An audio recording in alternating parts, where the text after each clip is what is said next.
I'm very happy to welcome all of you to the afternoon session, which is the fourth keynote of this conference, the keynote by Dr. Andrew Ross.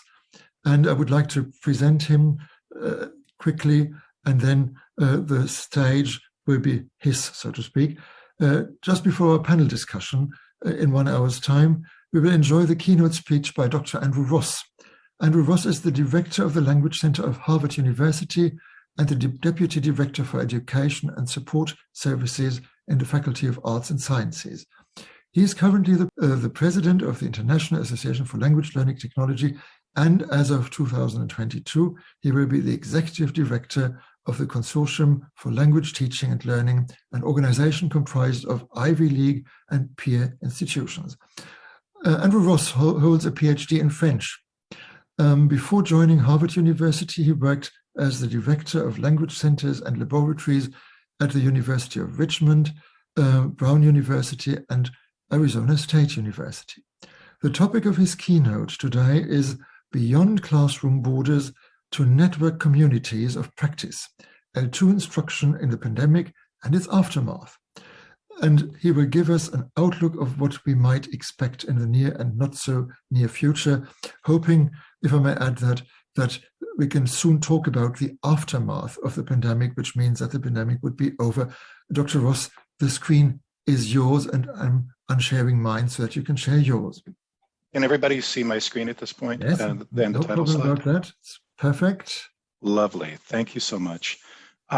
Before beginning, I'd like to thank sincerely the organizers of this conference, Dr. Thomas Tinnefeld, his colleagues, and of the staff and faculty at the Hochschule für Technik und Wirtschaft des Saarlandes, and of course the attendees who are here at the conference, whether or not they are immediately in this session or will see it afterwards. I'm very grateful for the opportunity and very honored to be here. As Dr. Tinnefeld mentioned, the title of my talk is Beyond Classroom Borders to Network Communities of Practice, L2 Instruction in the Pandemic and its Aftermath. And I would simply echo Dr. Tinnefeld's observation that I would wish that we were talking about the aftermath of the pandemic. And it's certainly, at this point, premature here in the United States, and I suspect elsewhere in the world as well. I want to be clear about the perspectives from which I'm speaking today. I am increasingly part of the dark side, depending on how you view university administrations. And so much of what I have to say is going to be from a high-level perspective, a broad perspective, but also an administrative and a facilitative perspective, because those are the roles that I've been occupying over the past several years. So I haven't taught a language course in a long time. The role of the Language Center at Harvard is largely facilitative and supportive. And that's been true of the other institutions and centers that I've worked at over the course of the last 27 years. A quick overview about what I'm going to be talking about today. I want to provide a very quick look at language teaching and learning, languages other than English, that's the LOE acronym, teaching and learning in the US.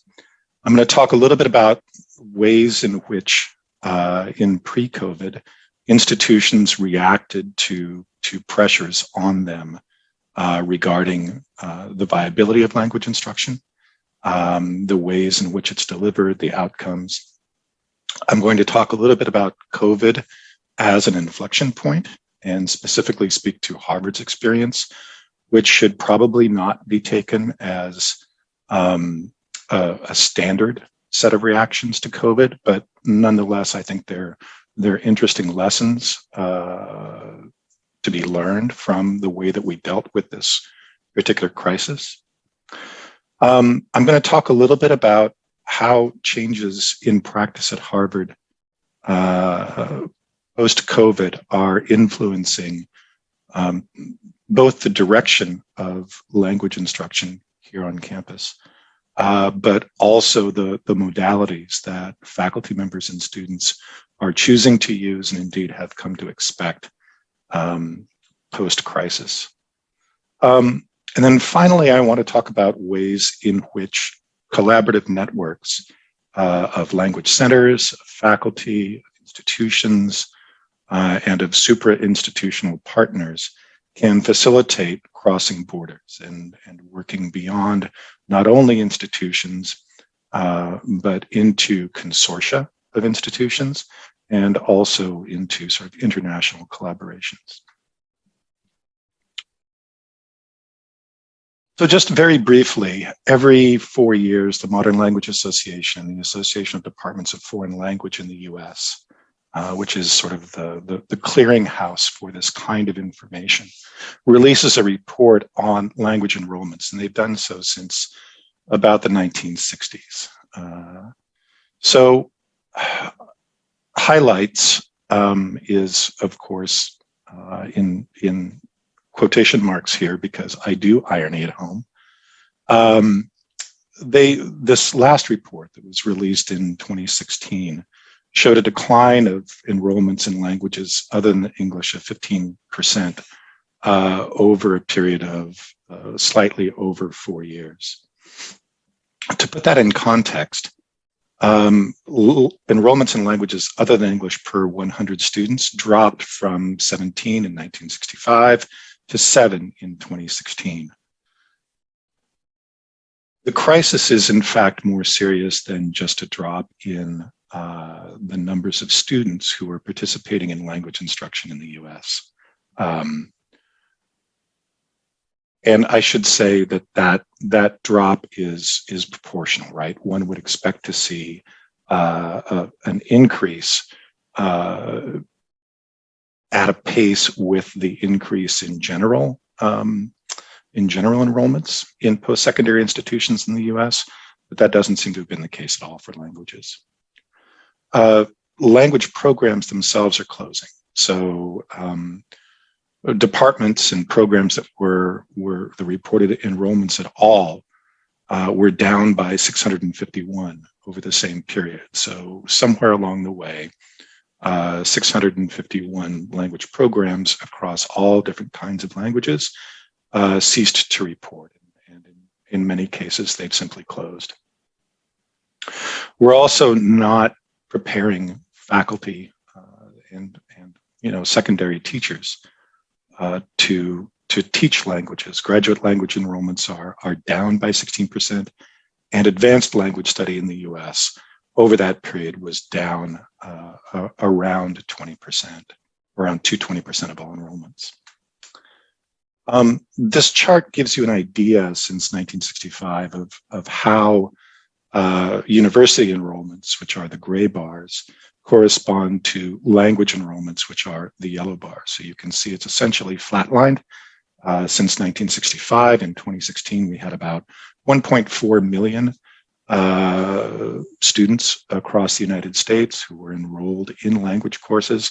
The vast majority of those were at the introductory level, so somewhere within the first 2 years of language instruction.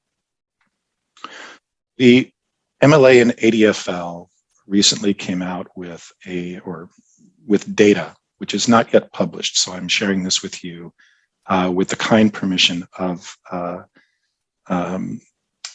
the folks who put together this report. So this is Natalia Lucen primarily. If we look at global enrollments in the US, what we're seeing is a sharp drop, particularly in two-year institutions, so these would be community colleges. But overall, college enrollments in the US are down 14% over the course of the last 5 years up until 2020. This is in line with a trend that we were seeing earlier on, but much exacerbated. The same is true for introductory, advanced, and graduate enrollments in languages. So as you can see, those have declined significantly, around 15 to 20%. And we have no particular reason to believe that those trends are not going to continue. So all this by way of pointing out that there are fast crises, and they're like COVID, and there are slow crises like the enrollment crisis that's currently happening in the US. Just in terms of proficiency outcomes, so that we're clear, Ben Rifkin's work points out that students who complete an undergraduate major in a language other than English are exposed to about 415 hours of classroom language instruction. If we think about the ways in which proficiency is represented, sort of more globally, we know that 480 hours of immersive, intensive instruction is what's required to achieve, these kinds of proficiency levels over the course of a couple of years.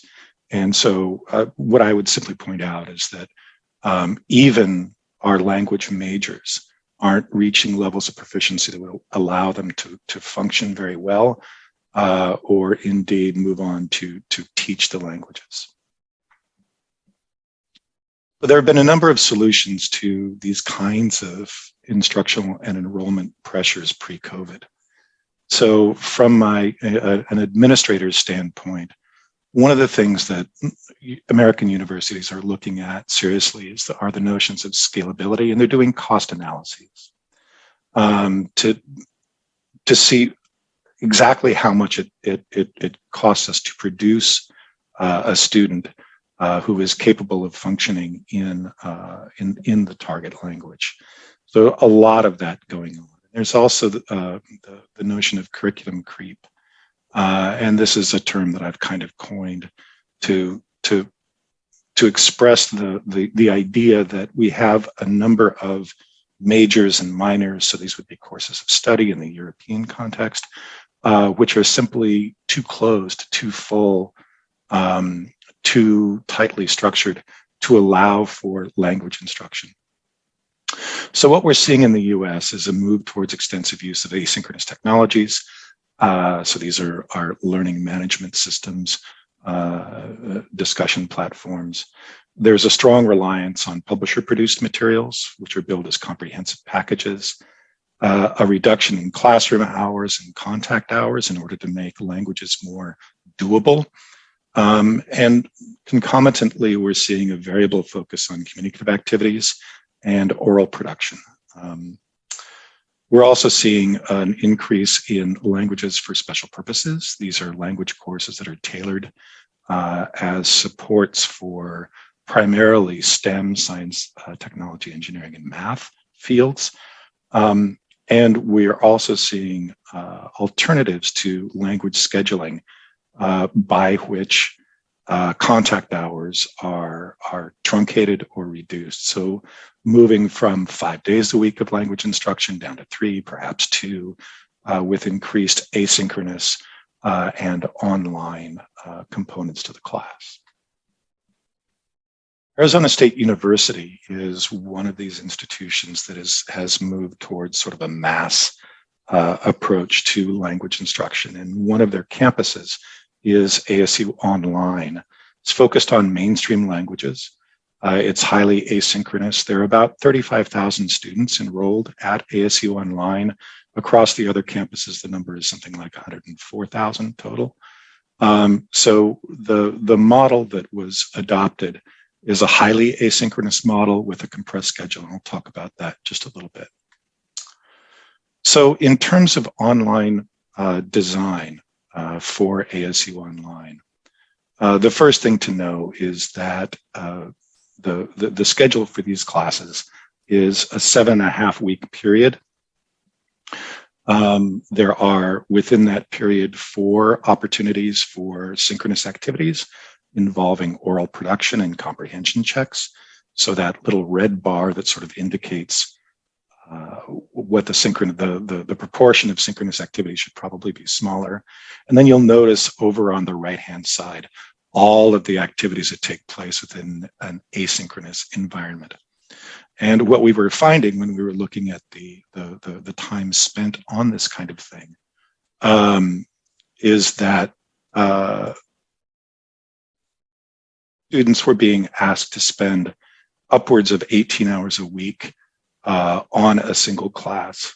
And there are, of course, issues with that kind of time commitment, particularly for students who are adult learners, returning to campus, that kind of thing. So the challenges that we found, and I'm not going to go through all of these bullet points really, because I've talked about them just a little bit, is that student preparedness was an issue. One of the things that I think ASU is doing far better now than they were is preparing students to learn online. So one of the things we recommended was a single credit course for those who wanted to engage in online language learning, because skills-focused courses, as opposed to knowledge transfer courses, are, I think, much more difficult to learn effectively online. And learner strategies that would work fine in a knowledge transfer course don't necessarily work so well in a skills-focused curriculum. The other thing that is I think probably not uncommon across larger public institutions are the high caps for courses. So at ASU, in the ASU Online campus, caps were 55 students. So 55 students in a single class, 7.5-week terms, and not necessarily any guarantee that the student would be able to continue with the cohort in the following 7.5-week period. So frequently you'd have students who would be out for a year and then back into the next level. So with all of the predictable challenges that one might assume. But as you can see, the growth of online courses at ASU through 2018, when I left, has been really significant. So at the time that I moved on to Harvard from ASU, 28% of courses offered within the School of International Letters and Cultures were online courses. A fair percentage of them following that truncated model that I just discussed. So that's one kind of reaction to pressures regarding enrollment, the ability to retain students, and cost benefit of language instruction. Harvard is, of course, kind of a different animal. A few quick facts about Harvard, and then we'll dive into talking about what we've done. So it's probably not all that salient that we were founded in 1636, but it's kind of fun to talk about. We have 22,000 students, 6,700 undergraduates, or we did until this year. Talk about that in a minute. We have about 15,000 graduate students. 98% of our students live on campus. We have 13 houses. It's a bit like Hogwarts or Cambridge or Oxford, I suppose. We teach 80 languages regularly across 9 language departments. Typically, we have a 22 student cap for lower division languages. In practice, it's often much, much less, to the extent that we end up running quasi tutorials where you might have anywhere from 2 to 5 to 7 students with an instructor. We allow students to certify language ability in order to test out of Harvard's language requirement. We do have one.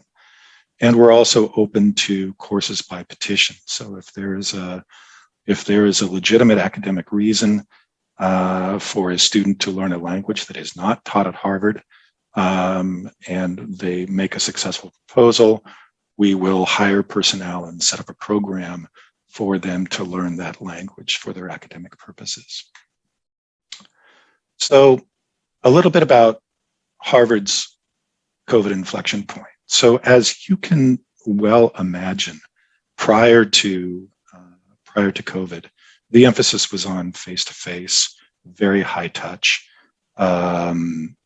instruction, and instructors tended to view this as a highly humanistic practice, which of course it is, but also as something that really could not be done particularly well through the mediation of technology. So in March of 2020, the campus closed. Harvard spent, I think, 35 million moving students home. We provided technology in the form of laptops, iPads, wireless hotspots, so that students could remain connected, particularly those students who had economic or other difficulties that would have prevented them from equitable participation in the courses. From March to May, we engaged in remote instruction. So this was all of the faculty sort of figuring out how to do this.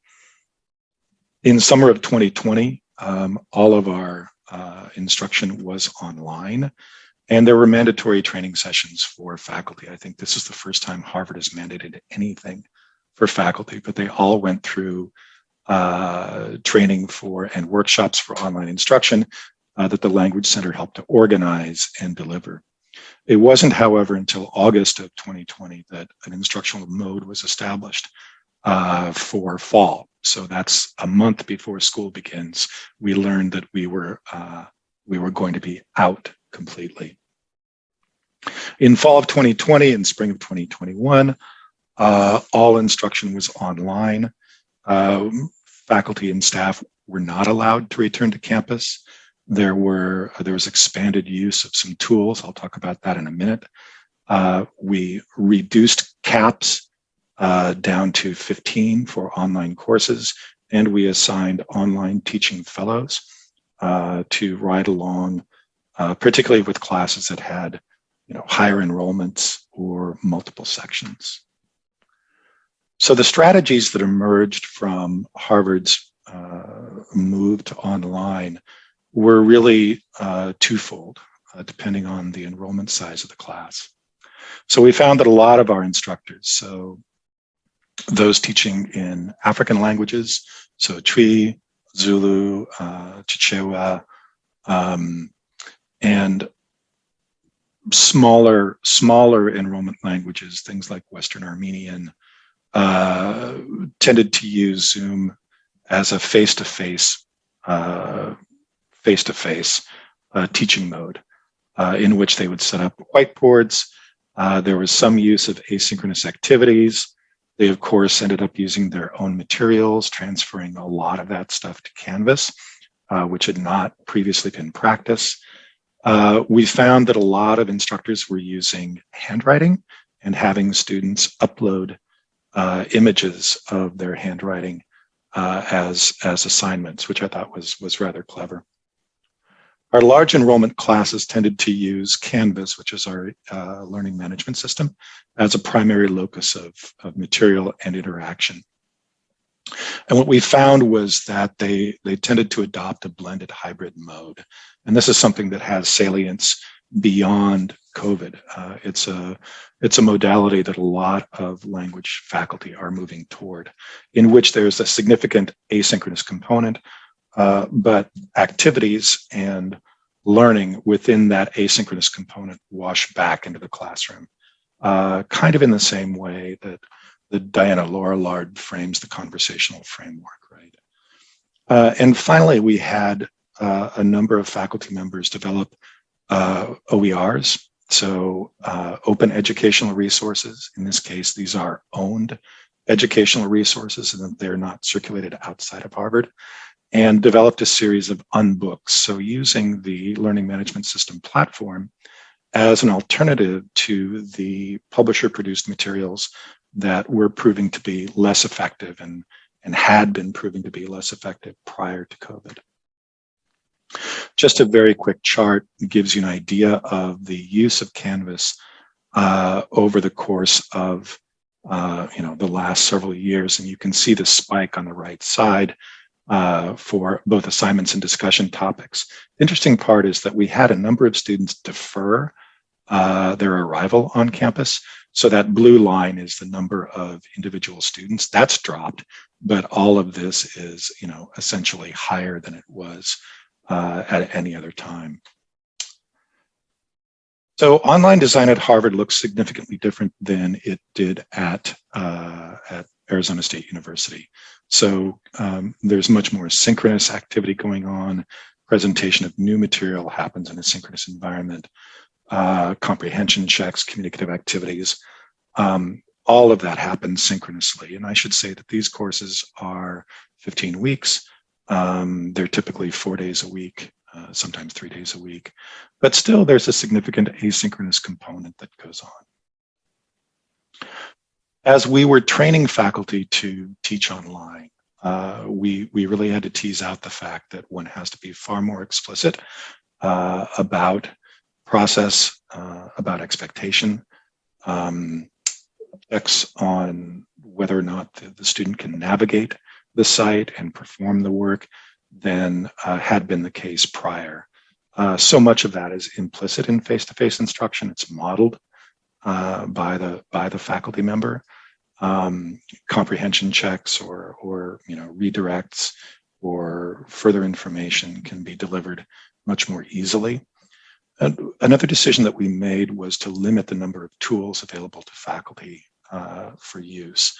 We really felt that cognitive overhead is a thing, both for faculty and for students, and so we encouraged the judicious adoption of just a few tools. So VoiceThread, which you may or may not be familiar with, and a product called Extempore, which allows for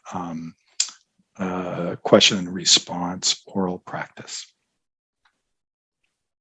One of the innovations, and I'm sure this isn't an innovation really for those of you who teach online a lot, was the creation of an orientation module that students had to complete prior to getting into the class. They had to demonstrate knowledge of all of the tool use, where items were, that they'd read the syllabus, and they had to let the faculty member know what their language learning experience was. So it was a way to measure student competence, or at least self-described competence coming into the class. So what's happened as a result from this? And I will say that the jury is still out on what the learning outcomes have been. So globally, this is not necessarily true at Harvard, but it's true with some of my other colleagues.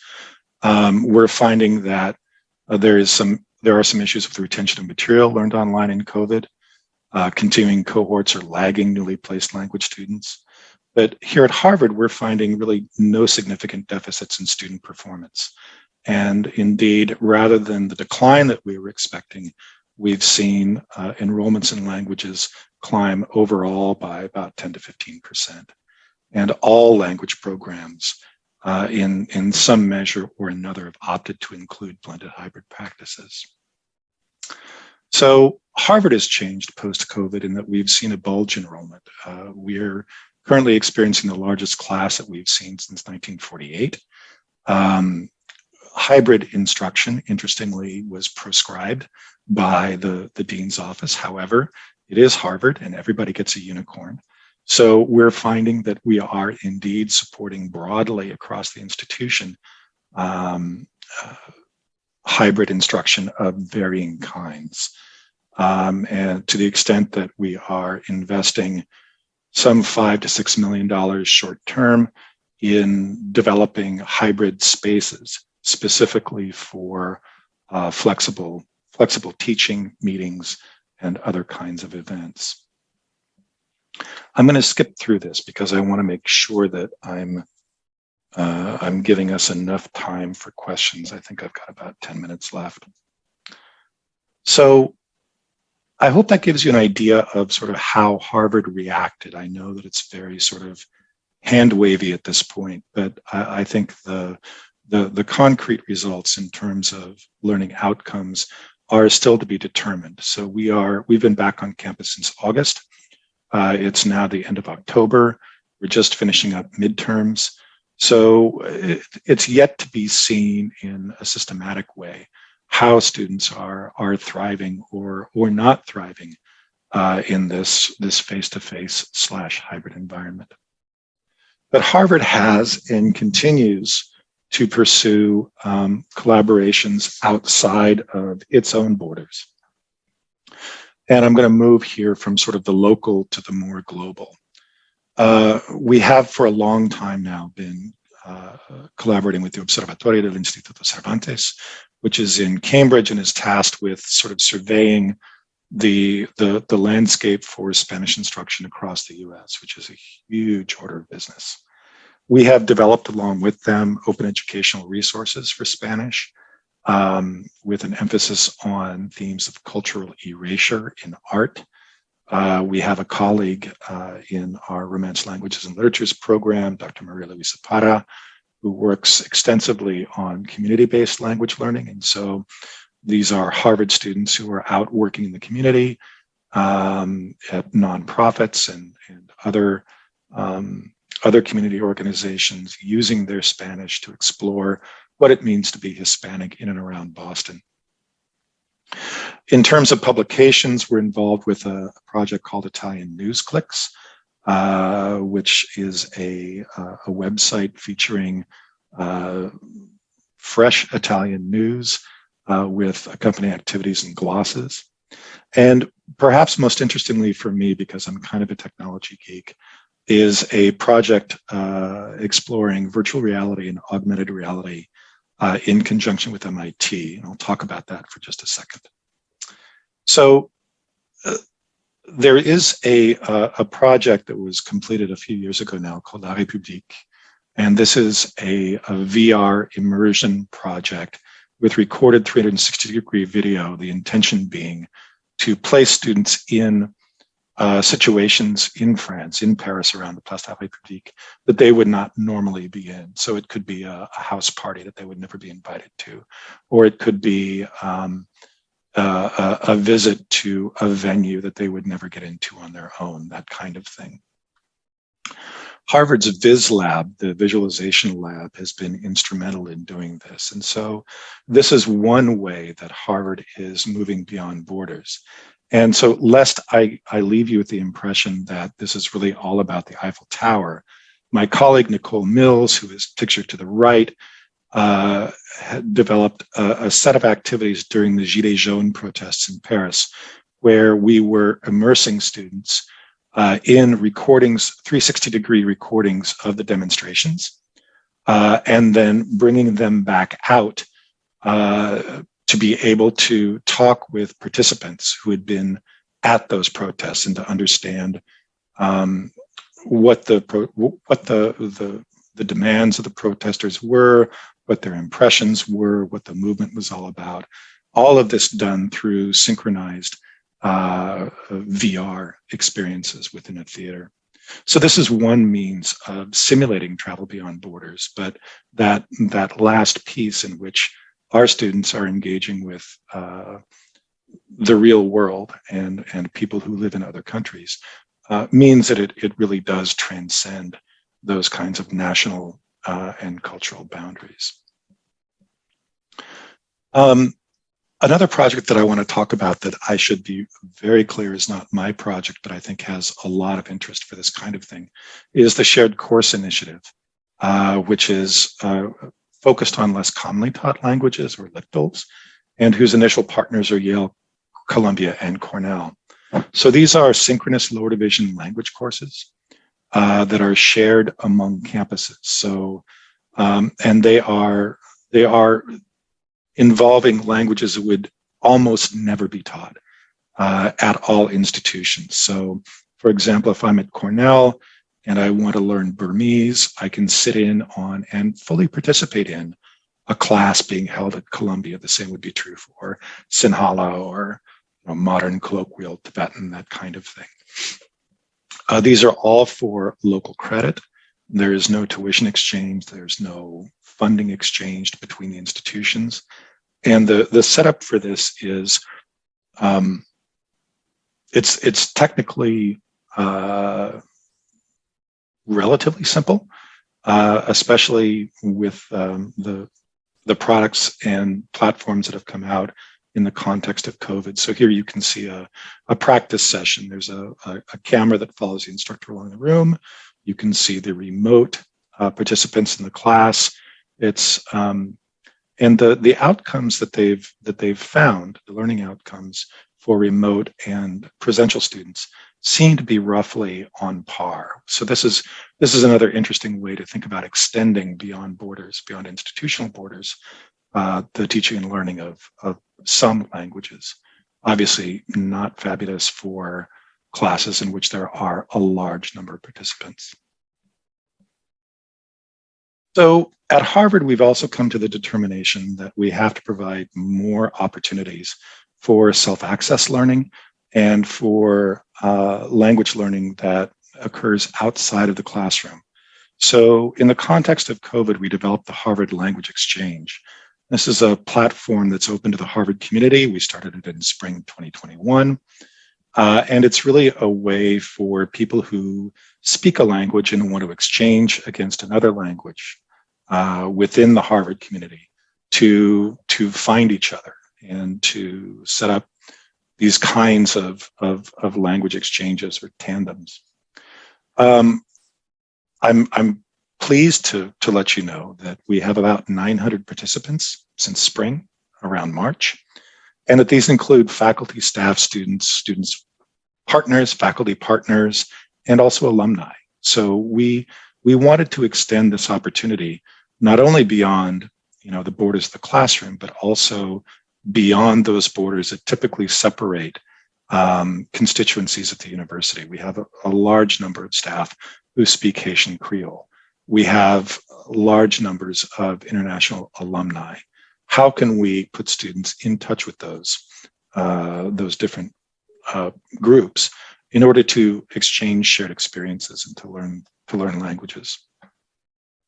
I've become increasingly interested in the notion of a self-access language center, and I know that this is not news for my European colleagues and for my Asian colleagues, but it is a new thing at American institutions. So one of the things that we're going to be doing over the course of the next few years is developing self-access facilities and materials here at the Language Center at Harvard, and opening this facility up to those kinds of language learning opportunities. And then finally, we're doing a fair bit in terms of tandems and virtual exchanges. I mean, the model of the Asian Pacific Virtual Exchange Association, which my colleague Eric Hagley has run for a number of years, in which there are language exchanges between classes, is certainly something that Harvard engages in, both in terms of true exchanges and then paid exchanges with services such as Talk Abroad. I would argue for, and I'm almost done, I would argue for sort of globally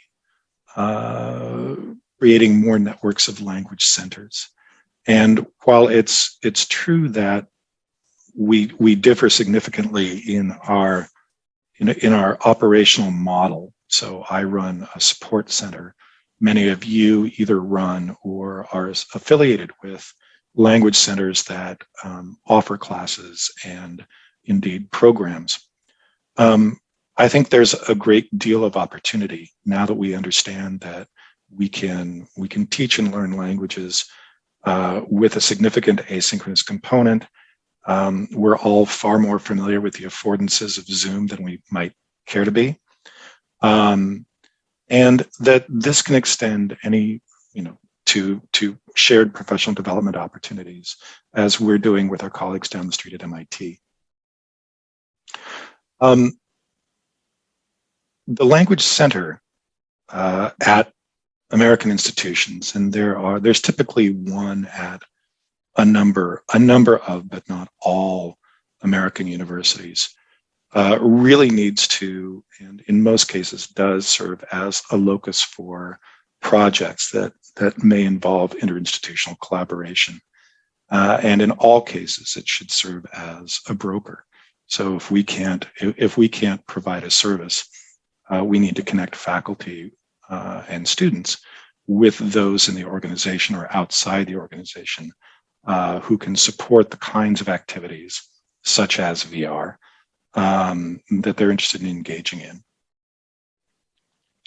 I'd like to argue too, and again, really almost done, towards a praxis-focused network. So we have a number of international organizations that are to some degree research focused. So, and this is not to say that research and praxis don't go hand in hand, because of course, praxis should always be informed by research.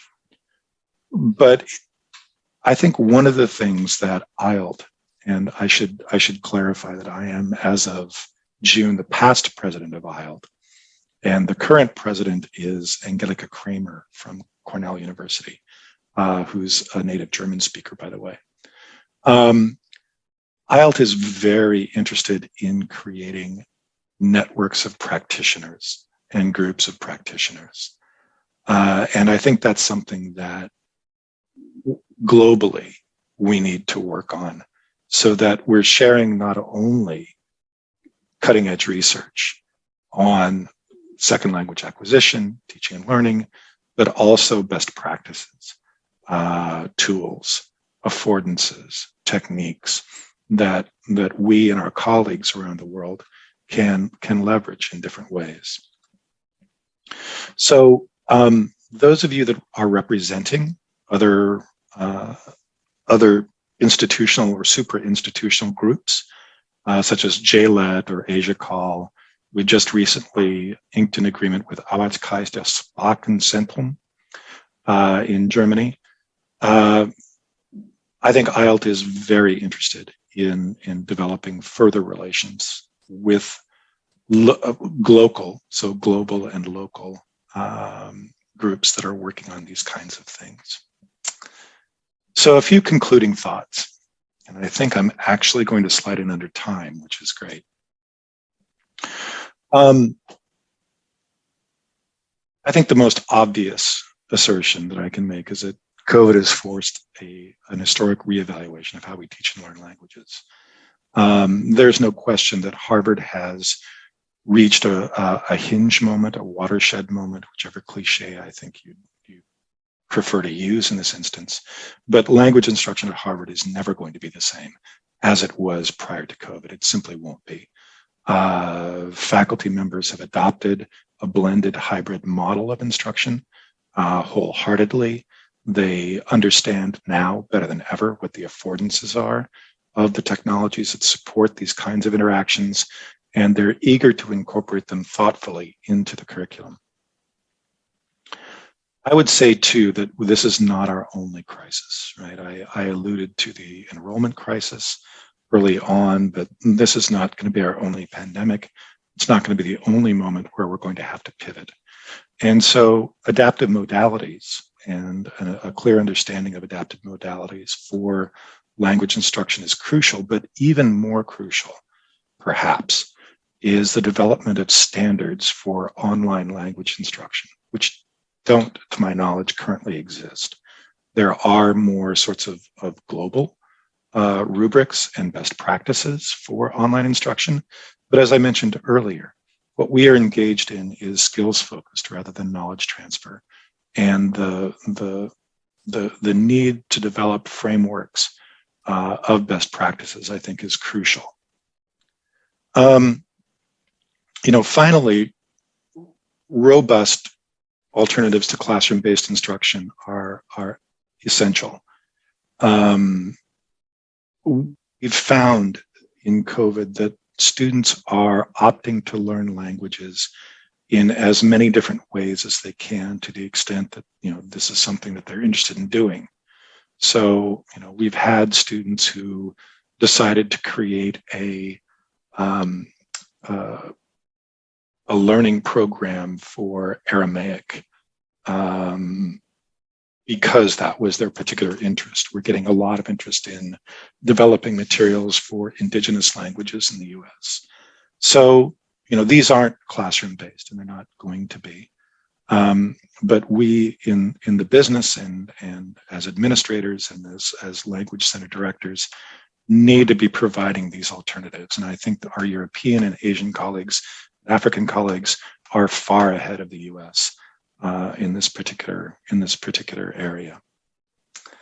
And then finally, I think I would just call for the development of and the strengthening of consortia that are focused on praxis. We have an opportunity to engage language centers, whether or not they are supportive entities or they are the loci of the curriculum in that they deliver instruction. We have an opportunity to work more closely together, and I would certainly be delighted to talk more with colleagues at language centers across the world on how to make this happen. So there I'm going to end it. Thank you, merci and dankeschön.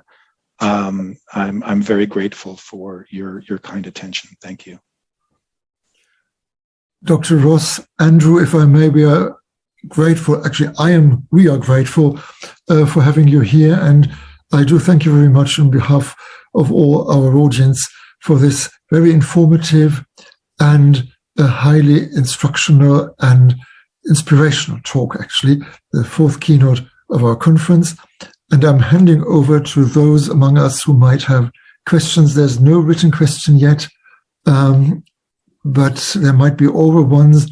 So please, in this case, raise your virtual hand. Go. First of all, so that's the first praise coming in our chat. Thank you very much, Dr. Ross or Andrew, if I may. Thank you very much for mentioning the German Association of Language Centers, Arbeitskreis der Sprachenzentren, AKS. I worked in their context many years ago, but for quite some time as well. And I'm always happy to see them involved. Thank you very much. Okay, so there are actually nice reactions, but no questions yet. In this case, I might have one. I'm always repeating myself because I don't want to monopolize, but if there's no one else, then it has to be me. What is quite interesting is that you talked about online standards, teaching, learning standards. Do you have any idea of what these online standards might look like? I'm asking you very cautiously because I know that's a difficult question to answer. Sure. So I think I would point to some of the initial work that a colleague of mine, formerly at the University of Colorado, Edwige Simon, is in the process of doing, and this is work that I think that IELT is going to take on. Mm-hmm. So in the United States, there is an organization called whose acronym is ISTE, mm-hmm. and it's the Institute for Standards in Technology and Education. And so for courses or teaching and learning that involve technology at the primary and secondary levels, ISTE has developed standards mm-hmm. by which one can measure both the efficacy of a course, mm-hmm. Its organizational nature, its design. And so what I'm arguing for is that to the extent possible, there should be that same set of standards, design standards primarily, for online teaching and learning of languages. Mm-hmm. Because much of what's out there right now is really focused at knowledge transfer, where one listens to the lecture, one reads the book, one takes the midterm, lather, rinse, repeat. Mm-hmm. So I'm looking to IELT, but also to associated organizations such as Calico, and perhaps some of our European and Asian and African and South American partners to engage in this kind of work. Mm-hmm. Thank you very much. It's very interesting. So I think that will be a very interesting development to watch going on. There's a question from Professor Milena Brin from Brazil. Thank you for your talk. Would you please explain a little bit more about the virtual exchanges already taking place? APVEA, paid exchanges, talk abroad. Sure. So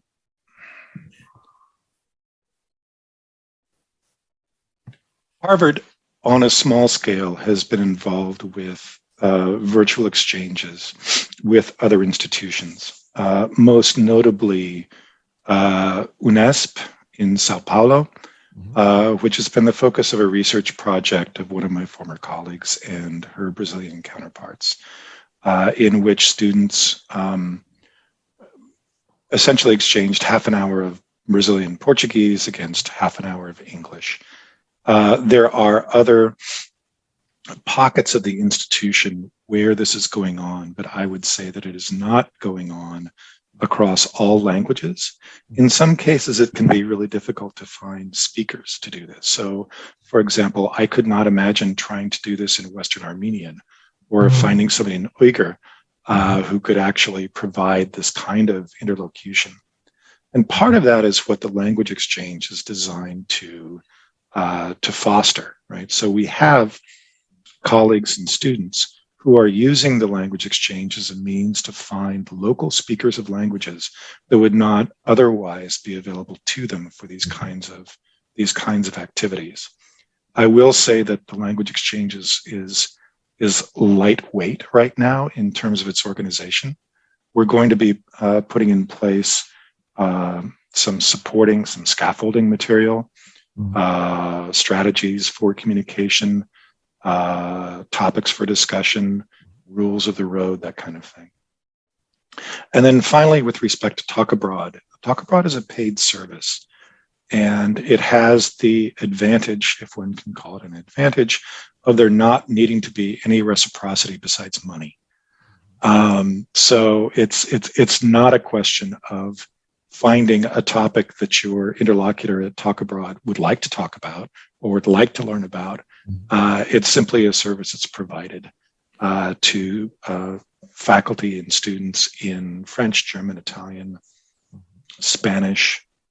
I don't think we're doing it in Russian.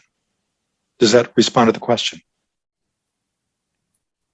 I guess so, because, okay, so we have to allow, so to unmute Professor Brun. So did Dr. Ross answer your question? I guess you did. Never mind. I'm just asking. Thank you very much. She said in an original way, yes, thank you. I'm not able to unmute right now. I've tracked down the Q&A. Okay, and I'm seeing a question from Bernd Klevitz. Yes, indeed. So you can see that. I don't know. Everyone should be able to see that as well. Yeah. Would digitized language instruction with the traditional low U.S. appetite for learning additional foreign languages? I wish I could tell you that I thought it might, Professor Klevitz.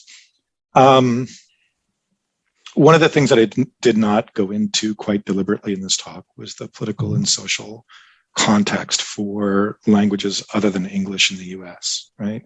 So particularly over the course of the last few years, and I'll just leave that in parenthesis, we've seen a diminishment of both interest in and in fact a denigration of language learning for languages other than English within the US, right? It's increasingly, or over the past few years, was increasingly seen as an othering practice, right? So, you know, we don't, speaking a language other than English has not been infrequently seen as a marker of not belonging. So I think that's something that we're going to be struggling against for a long time. Another thing to realize about language instruction in the U.S. is that it has been classroom centric, indeed almost exclusively so, for a very long time. I think something on the order of 1.8% of university students participate in abroad programs. They're simply not going. And when they do go, they're going to countries or areas where English is spoken primarily. So I would say that we have a lot of work to do on that front. And I'm not sure what's going to tip the needle in terms of whetting the U.S. appetite for learning other languages. I hope that responds to your question. Thank you very much. Professor Terry Lamb has a question. Terry, please ask it. And many thanks, Dr. Ross, Andrew, for your fascinating presentation. I really learned a lot from that. What I want to ask you about is the really impressive range of languages that are being taught in your centre. I mean, you mentioned Twi and other languages, Amharic you mentioned later on.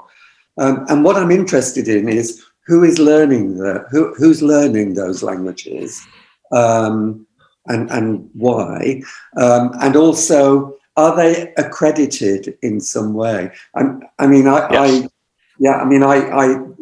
should know that I come from a position where I feel it's really important that people should be able to develop their home languages. So this is why I'm very interested in this particular area. So, Indeed. Who is it, and are they accredited, and how do you manage that? Sure, absolutely. So all of the 80 languages that we teach at Harvard are credit bearing in our regular courses, right? Some of them are variable in terms of format, so they can be tutorial-like, but there are standard curricula that have been developed by language instructors.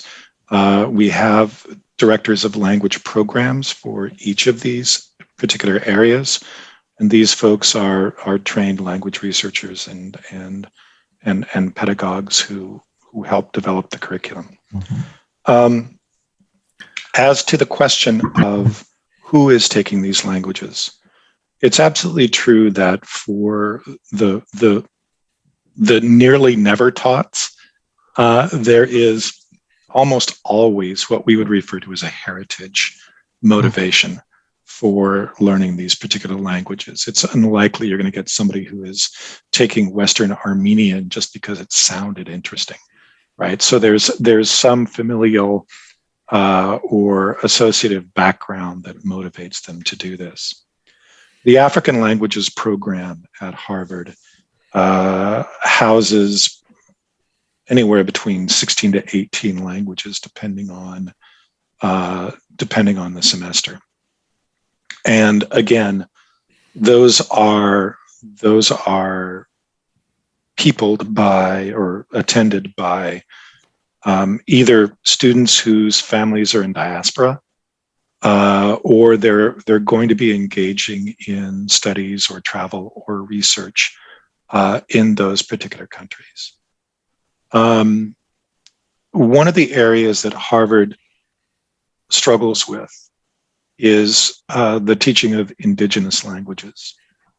And we're starting to get more demand for that kind of thing, but we're also trying to be a little cautious about that, because indigenous languages and indigenous language teaching,